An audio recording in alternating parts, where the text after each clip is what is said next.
দেখো, তোমার জন্য দুইটা চয়েস আছে। প্রথম চয়েস, এই ভিডিওটা দেখা বন্ধ করে দাও আর আলতু ফালতু ভিডিও দেখা শুরু করো। ওয়েব সিরিজ আর মুভি দেখা শুরু করো। ফেসবুক ইনস্টাগ্রামে বন্ধু বান্ধবের সাথে চিল মাস্তি আড্ডা দেওয়া শুরু করো।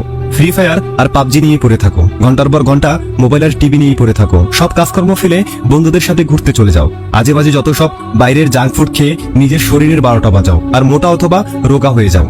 খারাপ অভ্যাসকে বন্ধু বানিয়ে নাও এবং খারাপ জিনিসে আসক্ত হয়ে নিজের ভবিষ্যৎ আর নিজের লাইফটাকে পুরো ধ্বংস করে দাও। অথবা 2 নম্বর চয়েস, এই ভিডিওটা পুরো দেখো আর আজকে তোমাকে বলতে যাওয়া 10টি রুলস নিজের জীবনে ফলো করো। আর নতুন বছর আসার আগে নিজের জীবনকে পুরোপুরি ভাবে বদলে নাও। মানুষকে অবাক করে দাও যে কি ছিল আর কি হয়ে গেল। গায়েব হয়ে যাও আগামী 1 বছরের জন্য আর নিজের জীবনকে ভালো করার কাজে লেগে যাও। যদি তুমি ধৈর্য ধরে এই 10টি রুলস শুনতে পারো এবং তা ফলো করে যদি তোমার জীবনে তা প্রয়োগ করতে পারো, তাহলে আমি গ্যারান্টির সাথে বলতে পারি যে আগামী বছরটায় তোমার জীবনে ভালো কিছু ঘটবে। আগামী 1 বছরের জন্য তোমার বাকি জীবনটা 100% পরিবর্তন হয়ে যাবে। আর যদি তুমি সত্যি রেডি থাকো 1 বছরের জন্য গায়েব হয়ে এই 10টি রুলস নিজের জীবনে মেনে চলার, তাহলে কমেন্ট করে অবশ্যই বলবে I am ready. So number 1, learn to journal. আগামী 1 বছরের জন্য তোমার মনে যখনই কোনো আইডিয়া আসবে তখন তাড়াতাড়ি তা লিখে ফেলো। নিজের একটা পার্সোনাল ডায়েরি রাখো। আর এখন তো সবার হাতে স্মার্টফোন আছে, এই জন্য তোমার ফোনে নোটস অ্যাপটারও সহায়তা নিতে পারো। হাঁটতে চলতে উঠতে বসতে যখনই কোনো ইউনিক আইডিয়া তোমার মাথায় আসবে তার সাথে সাথে লিখে রাখো, কারণ একবার যে আইডিয়া চলে যায় তার ফিরে আসে না। তোমার জীবনের লক্ষ্য, তোমার উদ্দেশ্যটা কি তা আজকে থেকেই লেখা শুরু করে দাও। সামনের 1 দিনে, 1 মাসে, 1 বছরে তুমি কোথায় পৌঁছাতে চাও এই সব কিছু লিখে ফেলো, কারণ লেখার মধ্যে অনেক পাওয়ার থাকে বন্ধুরা। আর পরবর্তীতে এই লেখাটা তোমাকে তোমার গোল আর স্বপ্নের কথা মনে করিয়ে দেবে। হয়তো আজ এই ছোট্ট কলম আর কাগজটা তোমার স্বপ্নকে বাস্তবে রূপান্তর করতে পারে। Number 2, talk less and listen more. তুমি কি জানো সৃষ্টিকর্তা আমাদেরকে 2 কান এবং মুখ কেন দিয়েছেন? এর কারণ শুধুমাত্র যাতে আমরা বেশি শুনি আর কম কথা বলি সেজন্য। যে বেশি কথা বলে তাকে সবসময় বোকা বলা হয়, আর যে কম কথা বলে তাকে সবসময় ইন্টেলিজেন্টের তালিকায় গণনা করা হয়। তুমি হয়তো দেখেছো যারা অনেক বড় বড় বিজনেসম্যান, প্রধানমন্ত্রী, রাষ্ট্রপতি অথবা উচ্চ কোনো পদে আছেন, যখনই এইসব লোকের কোনো ইন্টারভিউ নেওয়া হয় তখন ওনারা মনোযোগ দিয়ে সামনের জনের কথা শোনেন যে লোকটি আসলে কি বলতে চাচ্ছে। আর যখন ওনাদের বলার সময় আসে তখন ধীরে ধীরে ওনারা নিজের কথাগুলো এক্সপ্রেস করেন। এ থেকে বোঝা যায় যে ওনারা কতটা বুদ্ধিমান আর কতটা আউটস্ট্যান্ডিং পারফর্মার। তো আগামী 1 বছরের জন্য ওনাদের মতো সবসময় বলো কম এবং শোনো বেশি। আর এটাই হলো ইন্টেলিজেন্টের মোস্ট ইম্পর্টেন্ট একটা হ্যাবিটস। Number 3, understand yourself. 2 মিনিটের জন্য ভিডিওটি বন্ধ করো আর নিজেকে একটু কল্পনা করো এই পৃথিবীতে তোমার ভ্যালু কি, তোমার ফ্রেন্ড সার্কেলের মধ্যে তোমার ভ্যালু কি। যদি তোমার ফ্রেন্ড তোমাকে রেসপেক্ট না করে, তোমার এলাকায়, তোমার গ্রামে যদি তোমার ভ্যালু না থাকে, তাহলে বন্ধু এখন পর্যন্ত তুমি কি করছো? আসলে এই পৃথিবীতে যতক্ষণ না তুমি ভালো কিছু করে দেখাতে পারবে, যতক্ষণ না পর্যন্ত নিজের যোগ্যতা, নিজের অর্জন দিয়ে অন্যের দৃষ্টি আকর্ষণ করতে না পারবে, ততক্ষণ পর্যন্ত কেউ তোমাকে মূল্য দেবে না, কেউ তোমার ভ্যালু দেবে না।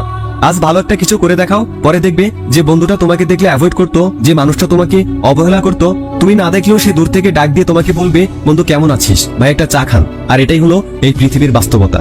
সো নিজের ভ্যালু বানানোর জন্য নিজের প্রতি আগামী 1টা বছর ফোকাস দাও।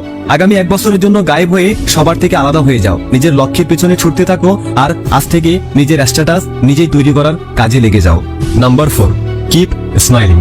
দেখো, কান্না করলে অথবা টেনশন করতে থাকলে তোমার জীবনের সমস্যা সমাধান হয়ে যাবে না। সমস্যা সবার জীবনে এসে থাকে, কারণ একেই জীবন বলে আর এটা জীবনের অবেদ্য একটা অংশ। টেনশন, ডিপ্রেশন এসব মানুষের জীবনে থাকবেই। বাট আমাকে একটা কথা বলো তো, ধরো 1 বছর আগে তুমি যে বিষয়টা নিয়ে খুবই উদ্বিগ্ন ছিলে, হতাশ ছিলে, আজও কি তুমি সেই জিনিসটা নিয়ে টেনশন করো, হতাশায় ভুগো? না, হয়তো এখন কোনো নতুন টেনশন নিয়ে পড়ে আছো, নতুন কোনো কিছু নিয়ে ভাবছো। সো মানুষের জীবনটা এমনই, কোনো টেনশন আসলেই চিরস্থায়ী নয়। এজন্য সবসময় হাসি খুশি থাকো, পজিটিভ থাকো। হতে পারে তোমার হাসি খুশি থাকাতে কোনো দুঃখী মানুষের খুশি থাকার ইচ্ছা জাগে। এজন্য সবসময় হাসি খুশি থাকো আর নিজেকেও ভালো রাখো। Number 5, stay around positive people.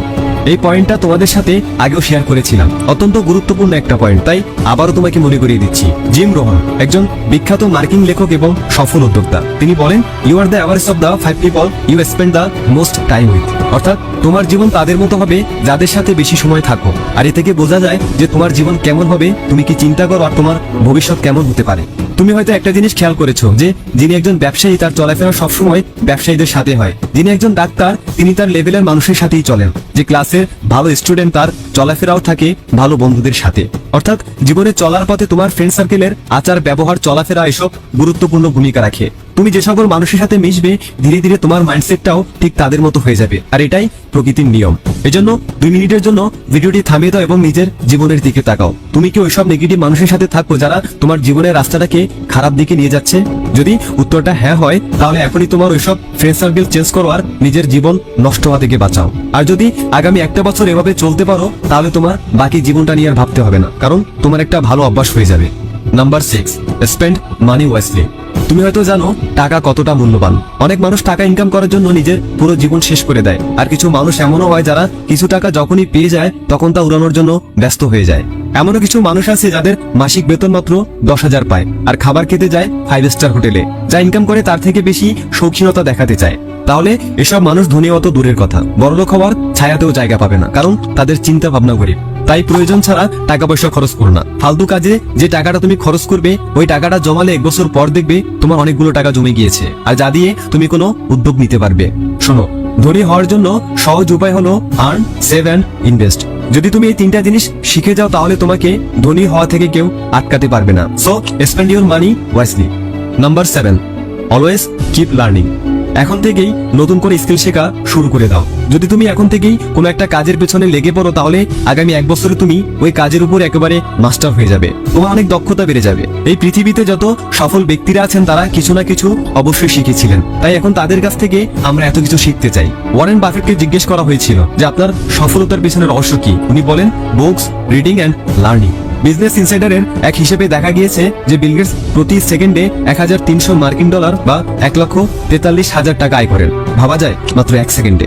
আর তুমি আর অবাক হবে এটা ভেবে যে হয়তো তোমার মনে হচ্ছে তিনি বিলাসবহুল বাড়িতে সুখে শান্তিতে দিন কাটাচ্ছে। তাহলে তোমাকে বলি, তিনি আজও সপ্তাহে 1টি বই শেষ করেন। ওনার একটি নির্দিষ্ট লক্ষ্য আছে যে প্রতি সপ্তাহে ওনাকে 1টি বই শেষ করতে হবে। বেশিরভাগ সফল মানুষের সফলতার রহস্য শুধুমাত্র বুকস রিডিং আর লার্নিংই হয়। সুতরাং always keep learning. Number 8, wake up early. দেখো, সকালে তাড়াতাড়ি ওঠার মানে এই নয় যে যদি তুমি সকালে তাড়াতাড়ি না ওঠো তাহলে তুমি তোমার জীবনে কখনো সফল হবে না, কিন্তু ভোরে ঘুম থেকে ওঠার মানে তুমি তোমার জীবন সম্পর্কে কতটা সচেতন আর তোমার লক্ষ্য সম্পর্কে তুমি কতটা সচেতন। যদি তুমি সকালে ঘুমের সাথে লড়াই করতে না পারো, তাহলে তোমার জীবনের পরিস্থিতির সাথে তুমি কিভাবে লড়াই করবে? হয়তো এটা সহজ হবে না তোমার জন্য, প্রথম একটু কষ্ট হবে, বাট কয়েকদিন গেলে তোমার এটা একটা অভ্যাসে পরিণত হয়ে যাবে, তখন আর কষ্ট হবে না। সবসময় একটা কথা মনে রাখবে, যে মানুষ অ্যালার্মের প্রথম রিংয়ে বিছানা ছেড়ে উঠে যায়, ওই মানুষটি জীবনে অনেক আগে এগিয়ে যাবে। So that wake up early in the morning. Number 9, learn to say no. না বলা শিখো। দেখো, সব কথায় না বলা জরুরি নয়। কেউ বললো চল ঘুরে আসি, তখন তুমি সাথে সাথে রাজি হয়ে গেলে। কেউ বললো আমার এই কাজটা একটু করে দে, তো তুমি সাথে সাথে রাজি হয়ে গেলে। বন্ধু, তোমার স্বপ্ন তো জরুরি, তোমার লক্ষ্য তো খুব গুরুত্বপূর্ণ, তাই না?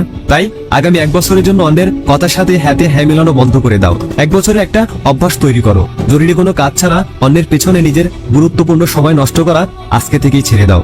দেখো, আমি এটা বলছি না যে মানুষের কাজ করো না, কিন্তু সবার আগে নিজের কাজ করো, নিজের স্বপ্ন পূরণ করো, পরে মানুষের জন্য কাজ করো। So always learn to say no. Number 10, stay fit and adopt a healthy life. অনেকে হয়তো মনে করে যে শুধু খেতে পারলেই বুঝি আমার শরীর ঠিক থাকবে, আমার স্বাস্থ্য ভালো থাকবে। না বন্ধুরা, সবকিছুর একটা নিয়ম আছে, একটা লিমিট আছে। ভালো খাবার তোমার শরীরে শক্তি যোগায় ঠিকই, বাট আজে বাজে খাবার খেলে উল্টো তোমার শরীরের আরো 12টা বাঁচবে। হয়তো এখন এটা বোঝা যাচ্ছে না, বাট পরে ঠিকই এর একটা খারাপ এফেক্ট তোমার শরীরে পড়বে।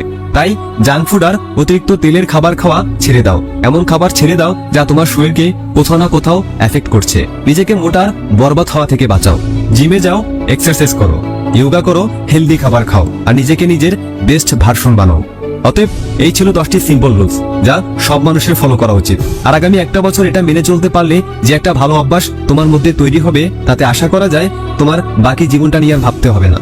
পরিবর্তন হবেই, সফলতা আসবেই। তো বন্ধুরা,